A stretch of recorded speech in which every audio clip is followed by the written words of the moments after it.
여러 해 동안 주 떠나 세상 쾌락을 즐기고 저 흉악한 죄에 빠져서 큰 구원 못 받았네. 오 사랑의 구주님,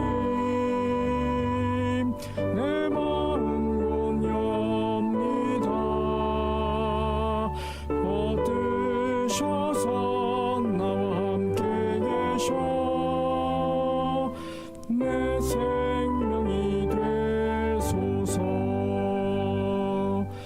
죄악에 죽을 인생을 심히 불쌍히 여기사 주 천국의 영광 버리고 이 세상에 오셨네. 오 사랑의 구주님, 내 마음 곧 엽니다. 곧 뜨셔서 나와 함께 계셔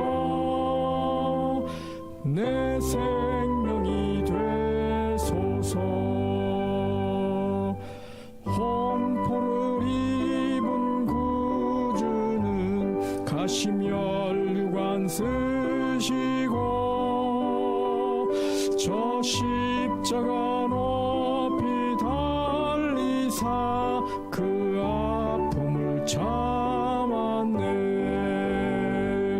오 사랑의 구주님, 내 마음 곧 엽니다. 곧 뜨셔서 나와 함께 계셔 내 생명이 되소서. 미련한 이내 인생은 주의 공로를 모르고 그 뜨거운 사막 가운데 늘 헤매고 다녔네. 오 사랑의 구주님, 내 마음 곧 엽니다. 곧 뜨셔서 나와 함께 계셔 내 생명이 되소서.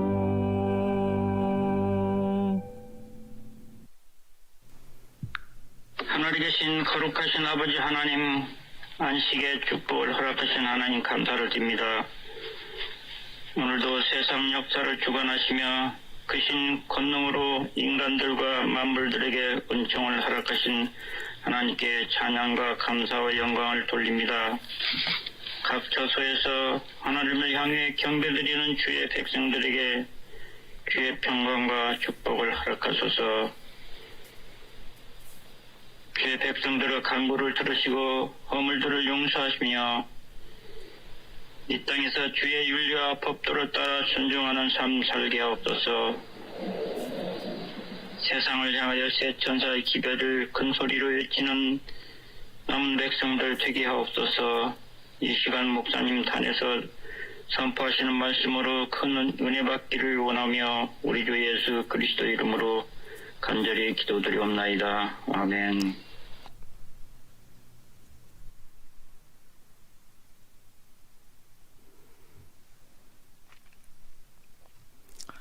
샬롬. 안식일을 맞이해서 온라인 생방송 예배에 참여하신 우리 모든 성도님들을 주님의 이름으로 환영합니다. 기쁜 안식일입니다. 그렇죠? 이 미국의 대통령 선거가 아직 완료가 되질 않아서 여러분 많이 궁금하실 텐데 우리가 거룩한 안식일 시간으로 들어왔으니까 이제는 이 온 우주 만물을 주관하시는 하나님, 또 내 인생을 주관하시는 그 하나님을 바라보시고 하나님께 집중하시고 하나님께 영광 돌리시기 바랍니다. 그리고 하나님께서 여러분 모두에게 하늘의 평강을 내려주시기를 진심으로 기원합니다.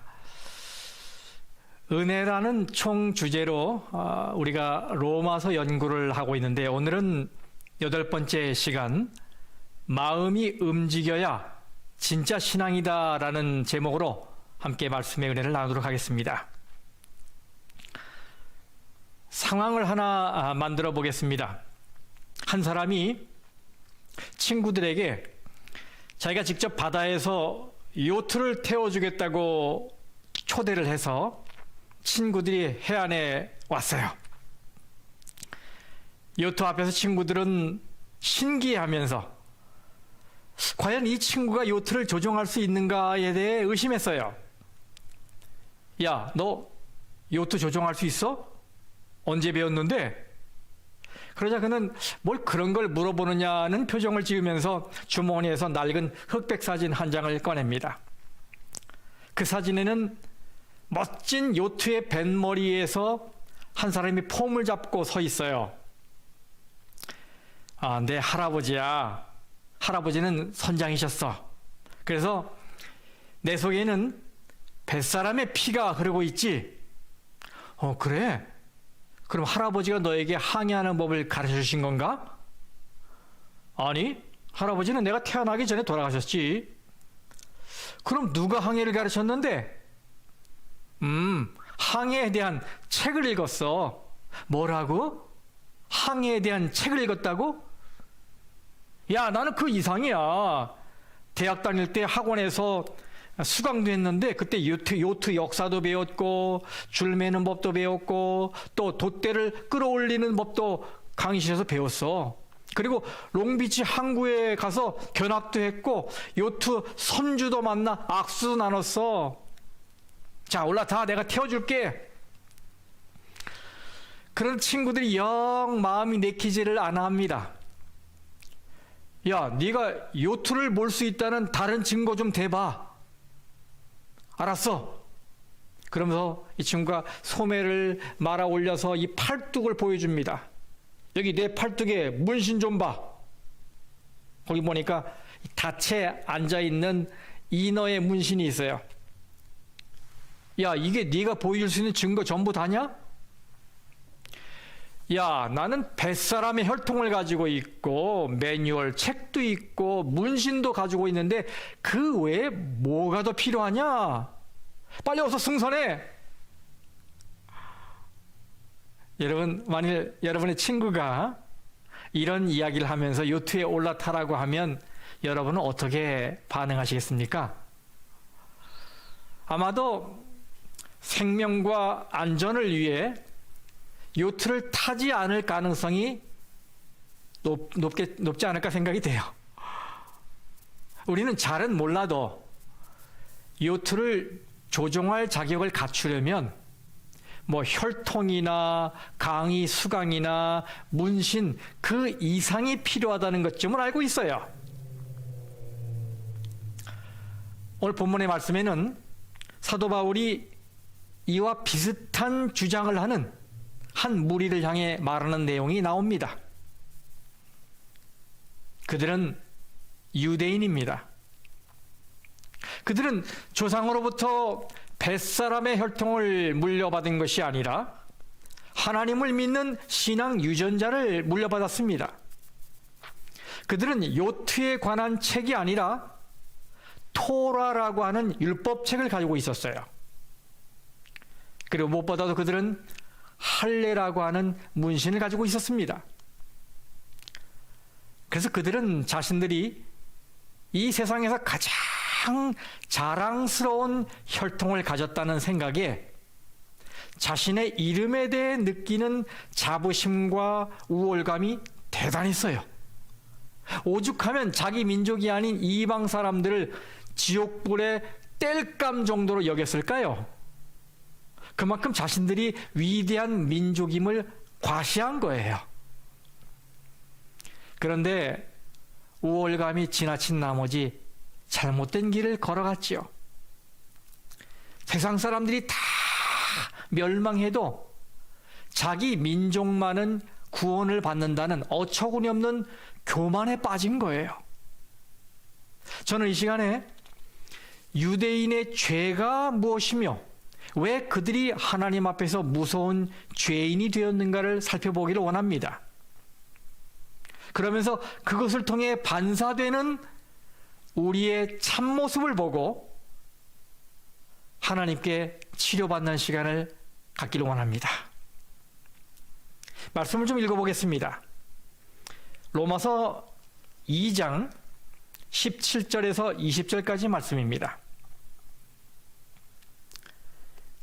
유대인이라 불리는 네가 율법을 의지하며 하나님을 자랑하며 율법의 교훈을 받아 하나님의 뜻을 알고 지극히 선한 것을 분간하며 맹인의 길을 인도하는 자요 어둠에 있는 자의 빛이요 율법에 있는 지식과 진리의 모본을 가진 자로서 어리석은 자의 교사요 어린아이의 선생이라고 스스로 믿으니. 여러분, 여기 유대인이라 불리는 네가 라는 말이 나오는데 이 말은 유대인이라고 우쭐대는 자네 말이야 라는 말이에요. 유대인들은 자기들이 하나님이 택하신 선민이라는 의식 때문에 굉장한 자부심을 가지고 있다고 말씀드렸죠.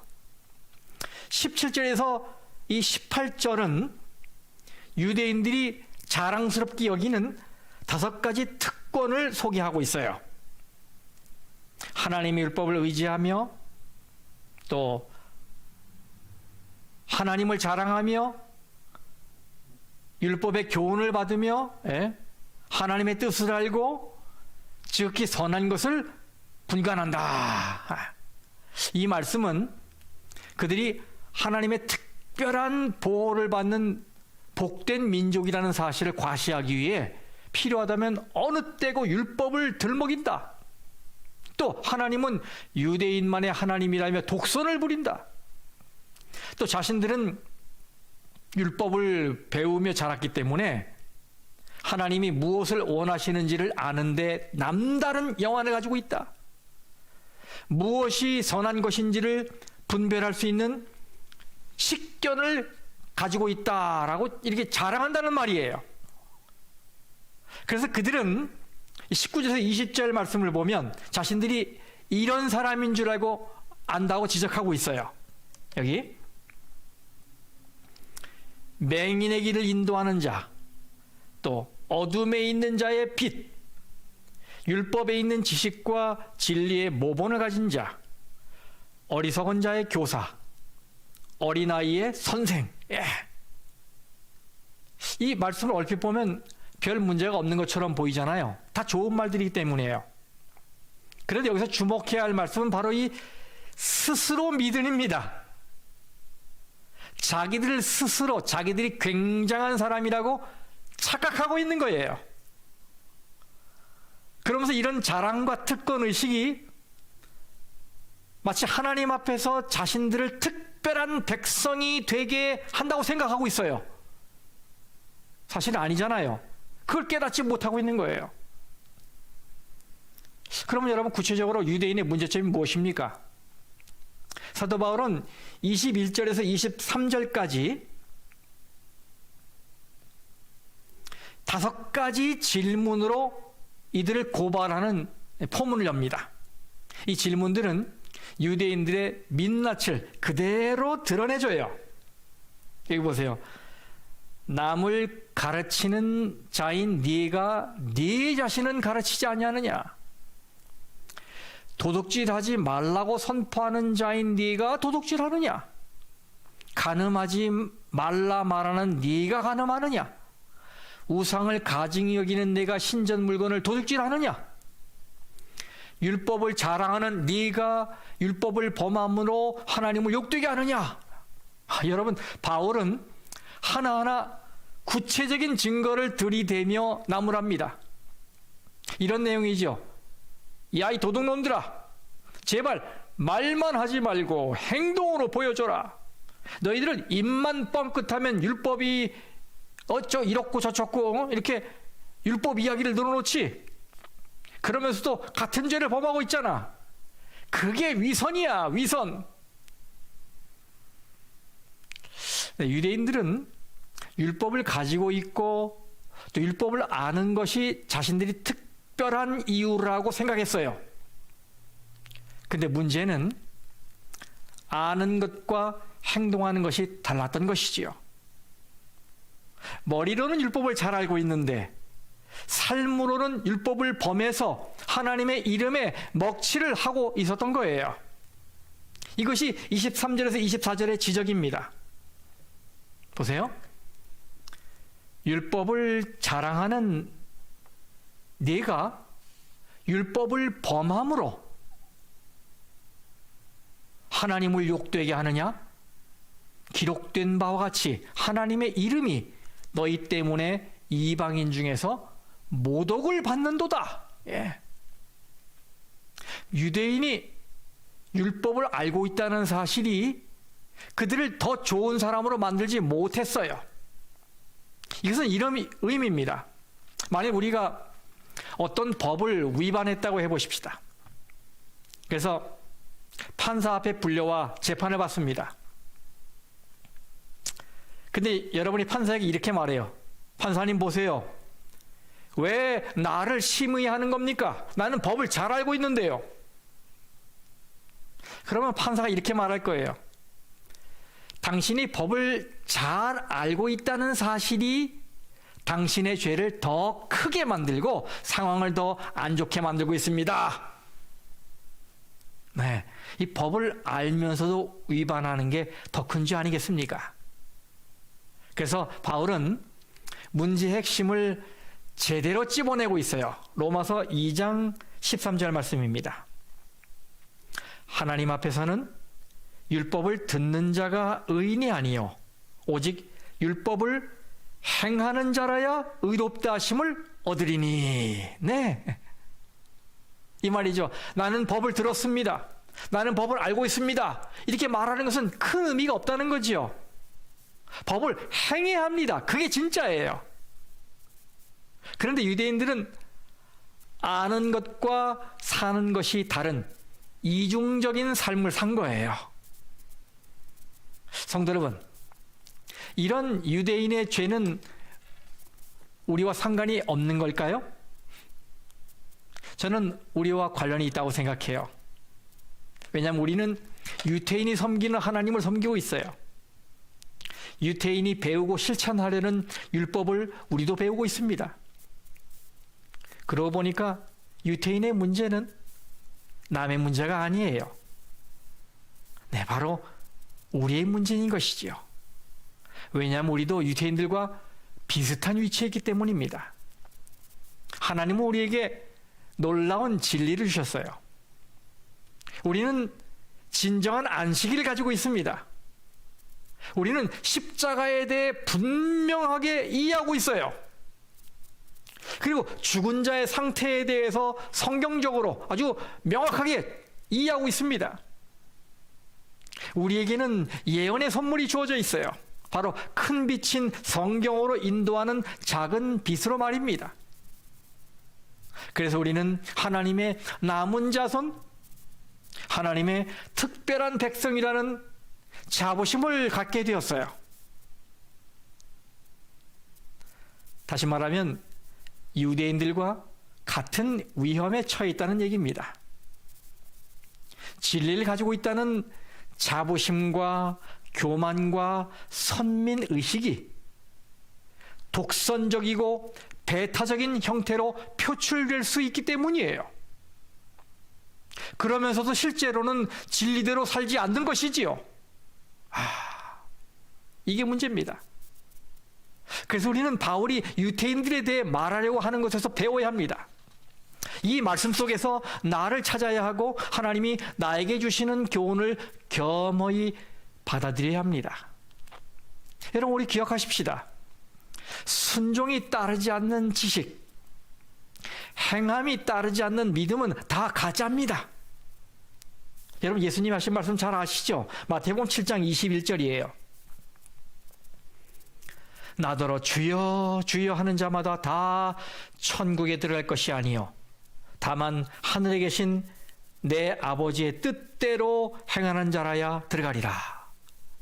여러분, 얼마나 엄숙한 경고입니까? 순종하지 않으면 절대로 천국에 들어올 수 없다는 아주 냉정한 경고 아니겠습니까? 여러분, 이 말씀 앞에는 무슨 말씀인지 아시죠? 선지자 노릇을 아주 귀한 직분을 가진 사람이라도 이렇게 말하는 것과 실천이 다르면, 위선적이면 천국에 들어올 수 없다는 말씀이 있어요. 귀신을 쫓아내고 권능을 행하는 특별한 은사를 받은 사람도 위선적이면 하나님의 나라에 들어올 수 없다는 말씀이에요. 그러므로 반드시 행동이 뒷받침되어야 합니다. 근데 여러분은 제대로 행하고 있습니까? 성경은 온전한 11조를 드리지 않는 것도 하나님의 것을 도둑질하는 것이라고 말하고 있습니다. 성경은 형제를 미워하는 것도 살인하는 것과 같다고 말하고 있습니다. 성경은 지나가는 사람을 보고 음흉한 생각을 품어도 이미 간음한 것이라고 말하고 있습니다. 와! 그러니 죽는 날까지 말씀대로 행하는 일에 있어서 이제는 다 지켰다라고 말할 지점이 과연 있을까요? 이 세상에 이런 죄에서 자유로울 사람이 과연 있을까요?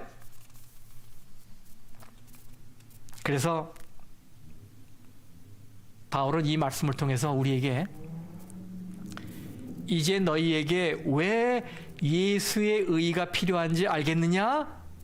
라고 묻고 있는 거예요. 그러면서 가문의 혈통과 책 문제에서 이제는 문신 문제로 넘어갑니다. 바로 유대인들이 끔찍이도 귀하게 여기는 할례 이야기로 가는 거예요. 여러분 아시죠? 유대인들은 남자아기가 태어나면 난지 8일 만에 생식기 표피 끝을 자르는 포경수술을 시켜요. 이것이 할례입니다. 영어로 circumcision, 할례. 이것은 구약시대에 이스라엘 백성이 하나님의 언약의 후손이라는 것을 증명하는 표였습니다. 이것은 눈으로 볼 때 가장 확실한 표식이었기 때문에 유대인들은 이것을 생명처럼 여겼습니다. 그리고 여기에서 자신의 정체성을 찾고 하나님과의 친밀감을 찾았어요. 그런데 문제는 유대인들이 이 할례만 받으면 자동으로 구원받는 줄 착각한 거예요. 다시 말하면 할례를 구원의 수단으로 오해한 것입니다. 그리고 시간이 지남에 따라서 그들은 하나님 아버지보다 이 상징을 더 의지하고 신뢰하게 되었어요. 그래서 사도 바울은 25절에서 29절까지의 말씀을 통해서 두 가지 사실을 선언하고 있어요. 첫 번째는 순종 없는 할례는 무효다. 25절이죠. 네가 율법을 행하면 할례가 유익하나 만일 율법을 범하면 네 할례는 무할례가 되느니라. 네, 아무리 할례를 자랑스럽게 여겨도 율법에 대한 순종이 없으면 그 할례는 무효다. 아무 소용이 없다. 이런 말이에요. 두 번째는 할례 없는 순종은 유효다. 26절이죠. 그런즉 무할례자가 율법의 규례를 지키면 그 무할례를 할례와 같이 여길 것이 아니냐. 무할례자라도 하나님의 법을 순종하고 하나님의 말씀대로 살면 오히려 그 사람이 할례자보다 훨씬 낫다. 이런 말씀이지요. 그러면서 바울은 참 유대인을 새롭게 정의합니다. 여기 28절, 29절을 제가 새 번역 성경으로 읽어보겠습니다. 겉사람으로, 겉 모양으로 유대 사람이라고 해서 유대 사람이 아니요, 겉 모양으로 살갗에 할례를 받았다고 해서 할례가 아닙니다.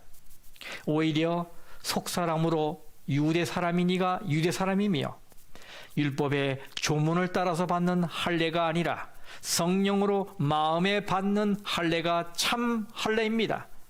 이런 사람은 사람에게서가 아니라 하나님에게서 칭찬을 받습니다.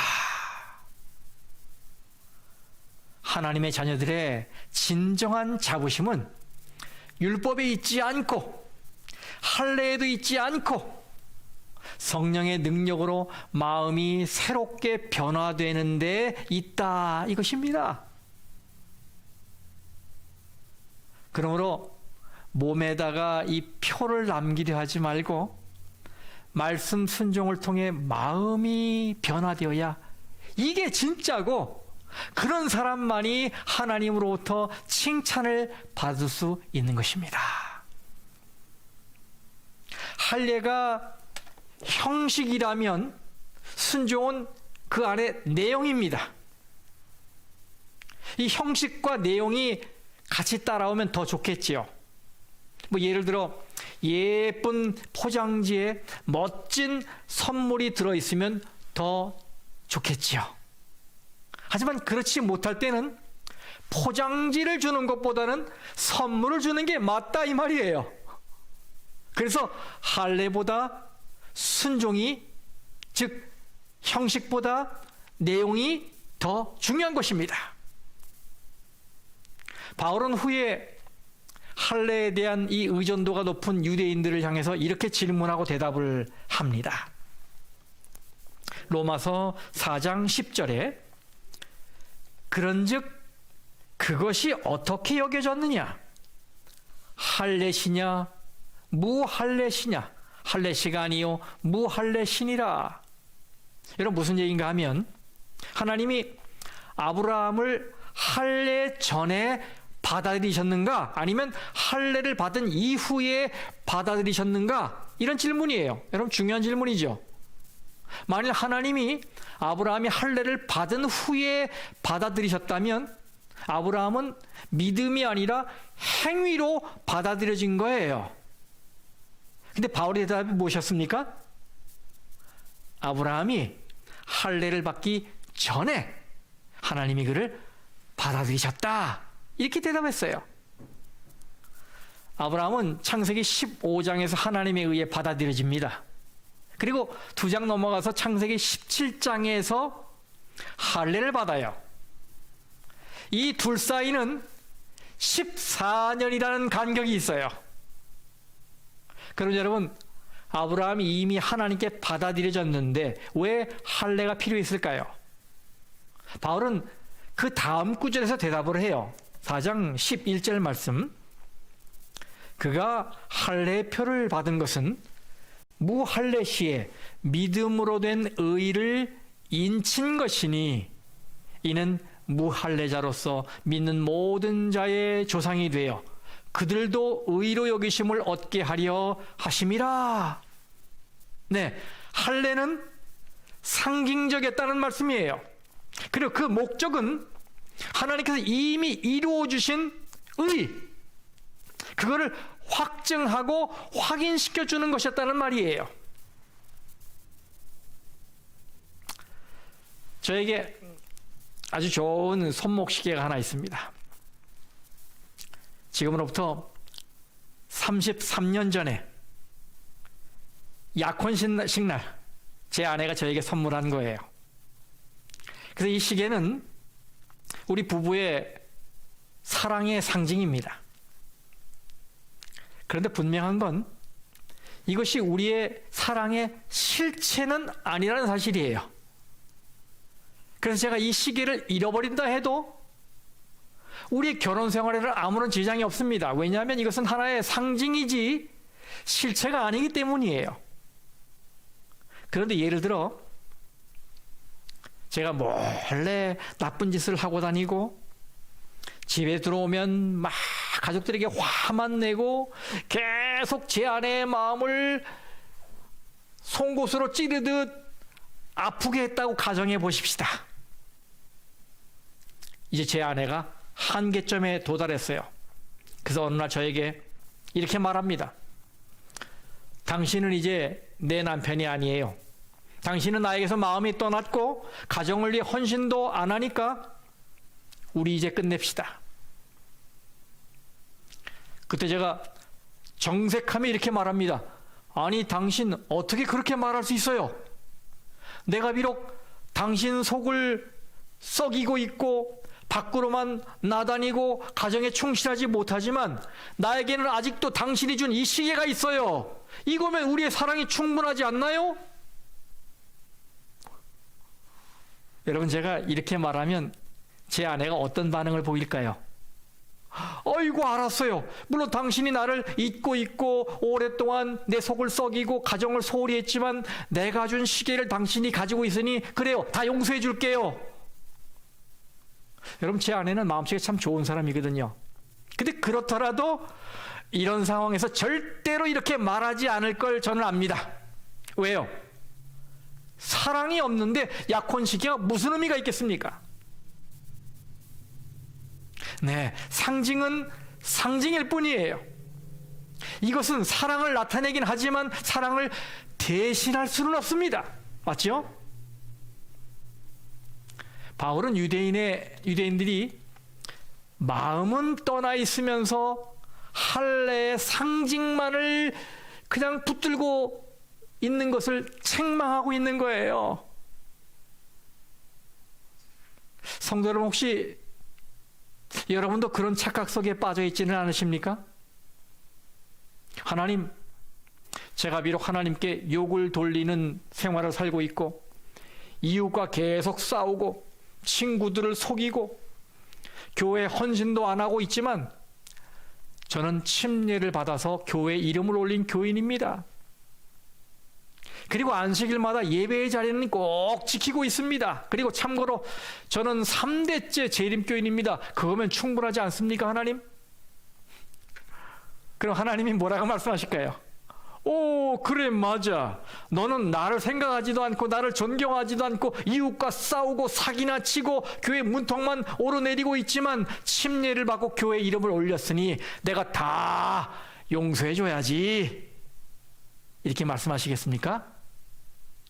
아니죠. 여러분, 물론 침례는 구원을 상징하고 구원의 과정을 표현해 줍니다. 그러나 그것이 우리에게 구원을 주는 건 아니지요. 그것은 나를 변화시키거나 나에게 능력을 주지 못합니다. 그래서 상징을 의지하는 건 약혼시계를 가지고 있다고 여전히 좋은 남편이라고 주장하는 것과 같아요. 그것은 침례를 받았다고 하나님이 자신을 구원해 주실 것이라고 주장하는 것과 같은 것입니다. 거기에는 구원이 없지요. 그것은 여러분이 위대한 순교자의 후손이라 해도 마찬가지입니다. 여러분이 침례를 직접 이스라엘 땅에 가서 요단강에 가서 예수님처럼 받았다 해도 마찬가지입니다. 상징은 절대로 여러분을 구원하지 못합니다. 하나님은 우리가 상징물을 신뢰하기 때문이 아니라 우리가 예수 그리스도를 신뢰하기 때문에 우리를 구원해 주시는 거예요. 성도 여러분, 혈통이나 책이나 문신이 나를 선원으로 만들어주지 못하는 것처럼 유산이나 의식이나 상징이 나를 하나님이 간합해 주시는 하나님의 자녀로 만들어주는 것이 아님을 꼭 기억하시기 바랍니다. 하나님은 우리의 행위가 구원받기에 합당해서가 아니라 예수 그리스도 때문에 우리를 구원하시는 거예요. 이 가래법은 기별 367쪽입니다. 이 영감의 글에 이렇게 되어 있어요. 의란 율법에 순종하는 것이다. 율법은 의를 요구하는데 바로 이것을 죄인이 율법에게 빚지고 있는 것이다.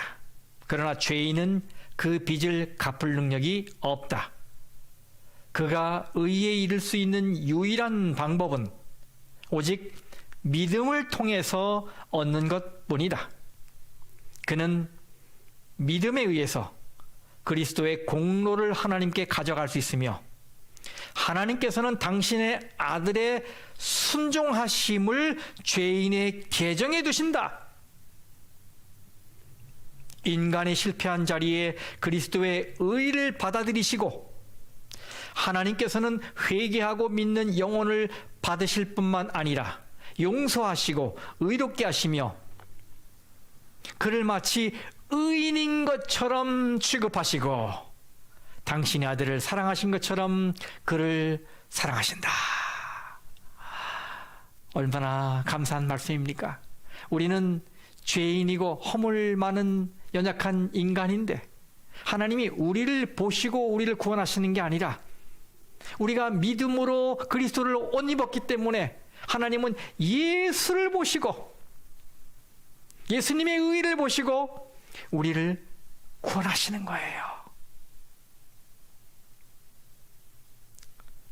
성도 여러분, 그러니까 이제부터는 헛된 것들을 붙잡지 마시기 바랍니다. 상징물들, 내가 뭘 하니까 하나님이 은혜를 베푸실 거야.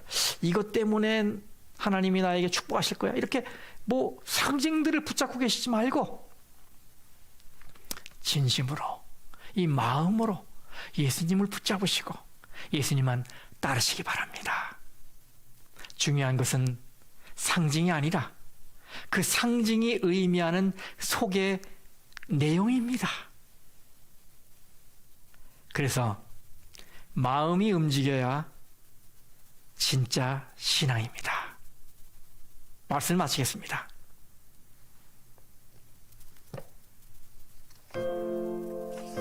시험 걱정 모든 괴로움 없는 사람 누군가 부질없이 낙심 말고 기도드려고 하세 이런 진실하신 친구 찾아볼 수 있을까 우리 약함하는 주께 어찌 아니고 하나 근심되는 중한 짐을 아니 진자 누군가 피난처는 구주 예수 기도드려고 하세 세상 친구 멸시하고 너를 조롱하여도 예수 품에 편히 안겨 위로하심 받겠네.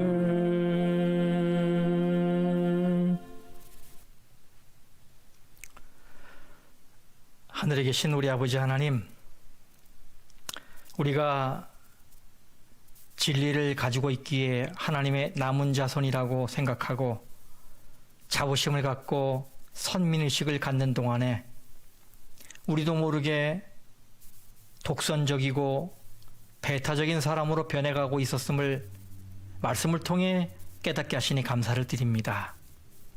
어쩌면 우리가 상징물들만 붙들고 천국에 다간 것처럼 여기는지 모르겠습니다.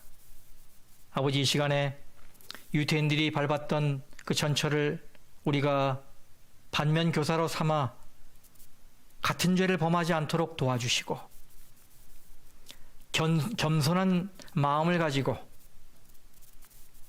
예수님을 바라보며 그분을 의지하며 살아가도록 인도하여 주시옵소서. 우리가 하나님 앞에 설 때는 우리 자신에게서 내세울 것은 아무것도 없다는 사실을 잊지 않게 도와주시옵소서. 하나님은 예수 그리스도의 순종을 통해서, 십자가를 통해서, 그분의 보혈을 통해서 우리를 구원하셨음을 우리가 잊지 않게 도와주시옵소서.